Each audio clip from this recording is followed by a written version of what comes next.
Hello, y'all. So this is my first video, and I've been thinking about making YouTube videos for a while. And I said, let's make videos on books. That's what I wanted to do. So there we go. In this video, I'm going to talk about Magic Mountain. It took me a bit to finish the book. I started reading Magic Mountain.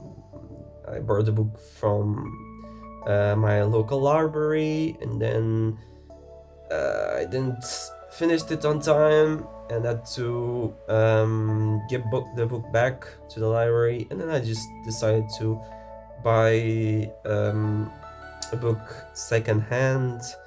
I have the book with me here. Actually, I I actually mainly read books in like ebook on my Kobo. I have a Kobo, and that's where I read most of my books. And this is the edition that I got. I got it in secondhand. As I said, it's from an Portuguese. As you can see, it's in Portuguese, and it's an old edition. It's probably from the 90s. It's probably a reissue from the 90s, from a collection from the 80s.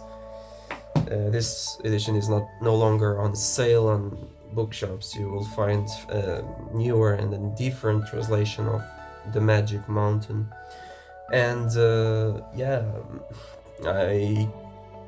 decision to read this book first came across when I read Norwegian Wood by Haruki Murakami, which is one of my favorite books of ever.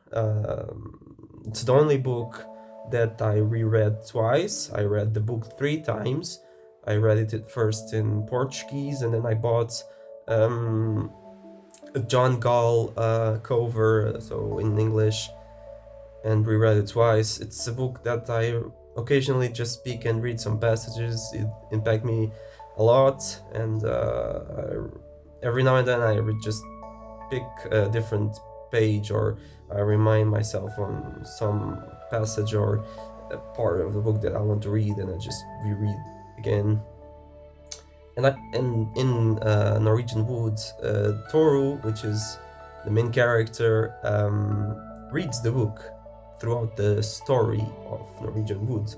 He travels to visit a friend, and the book he decides to bring with him. He also brings some study material, but for free time, he decides to travel with Magic Mountain, which is like a big book. It's 800 pages, right? And he decides to pick it and travel around it. And the book also relates with the history on the story of Norwegian Woods. He travels to visit his friend, which is being treated in a sanatorium in the mountains in Japan. And here in Magic Mountain, that's the point. The story of Magic Mountain is about Ans, who goes to do a short visit to his cousin. His cousin Joachim is staying on a sanatorium in the mountains in the Alps in Switzerland, right? And Ans, who's a German dude, like 19 years old, he wants to be engineer. It's almost beginning, or also already like working as learning to be an engineer in the future. And he goes to visit his cousin, who is, I believe, 28. Correct me if I'm wrong. And he goes to visit, and it's meant to be a short visit, but it extends to 7 years, which he thought he would only stay like 2 weeks. He planned, I'm only being 2 weeks there. I'm gonna be 2 weeks there, visit my cousin, see what's up, and then go back to my life here and down here. But it goes to 7 years. He stays there. He suddenly he starts having some health problems, and he takes some exams, and his health is not okay. He's also in a period of those diseases in early 20th century,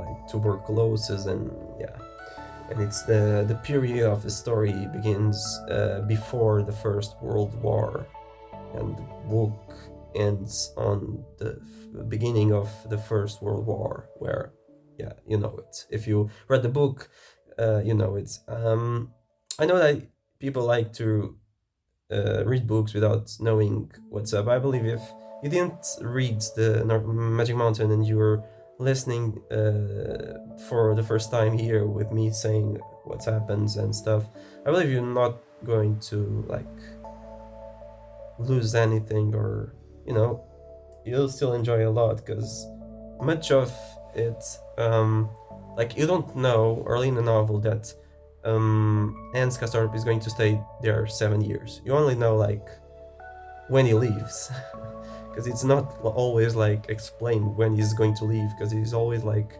postponing and postponing and postponing. But I mean, it doesn't hurt if you already know it take 7 years for him to leave there. Because what is most important on this book is, it can sound a cliche, but it really is the journey, because the book is a coming of age, a Bildungsroman, right? And what's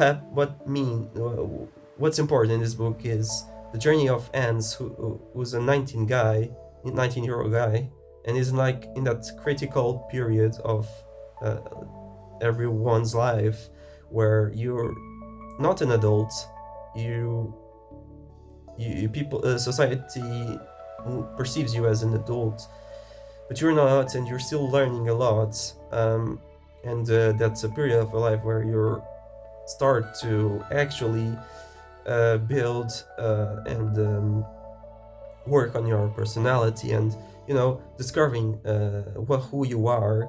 It's that age where you put more effort on knowing who you are. So, and Hans doesn't know who he is, like many 19-year-olds, and he goes there, and the thing is, he stays in the sanatorium, which is in the top of the mountains. And the thing is, you know, it's in a sanatorium, but still, it can look like you're off the society, which you are, but still, around the sanatorium you'll find a lot of different people, like you do in society.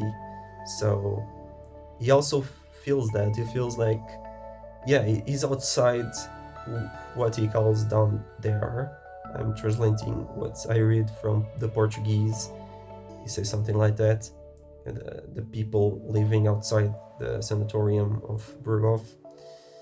But still, there in the mountains, he finds like people like Settembrini and Nafta and the lady Claudia Chauchat and a lot of different people with different you know, stages of education, people that are educated, people who are not, people with morals, people with values, people with different morals and values, you know, people with different opinions, like in society, but still he's getting treated in a sanatorium. And yeah, and what I like most about this novel is that journey. It can sometimes feel hard, but the Thomas Mann like writing is so good. Just felt right. I said that took a long time to read it, but once I bought the book, I took around like a week. So I kind of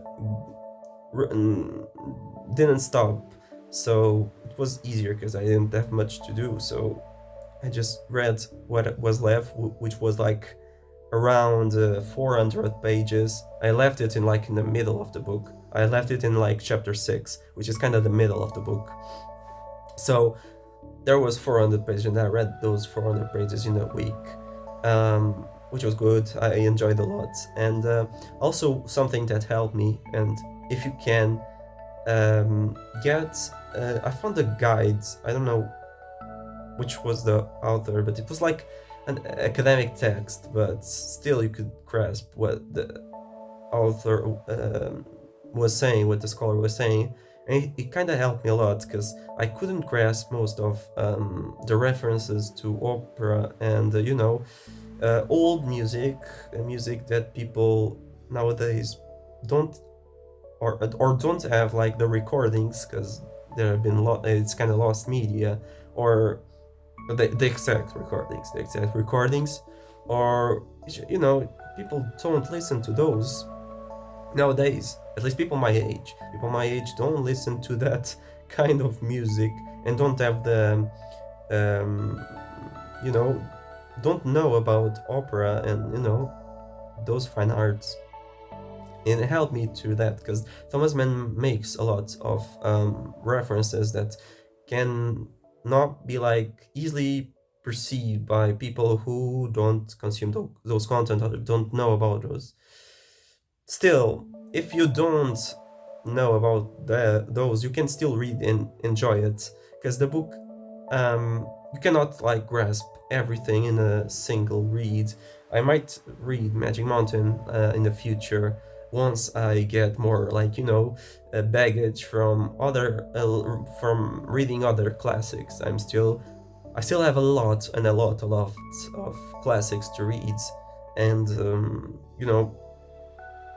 that will help me also becoming a better reader and better like reading these kind of books who are really transformative, because I don't feel like I'm the same person who I was before I read The Magic Mountain, which is one of the most beautiful things on books. It's how, and especially on literary fiction, is how a story comes from an imagination of the author, from people who don't exist.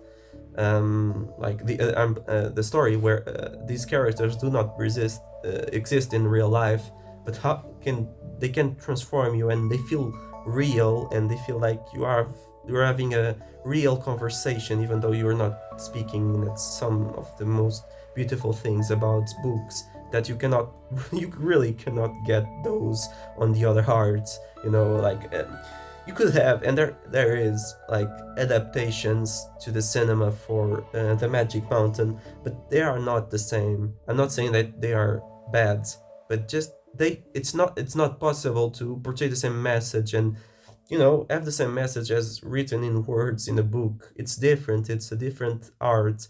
Movies can do things better than books do, and vice versa. So yeah, I won't say like if you watch the Magic Mountain, there's a lot of Magic Mountain movies, but if you watch the considered best adaptation, you still will enjoy a lot of this Magic Mountain, the book itself. And it's about the journey, and it's not a coming of age like the others. I have read plenty of coming of age. I love this kind of genre around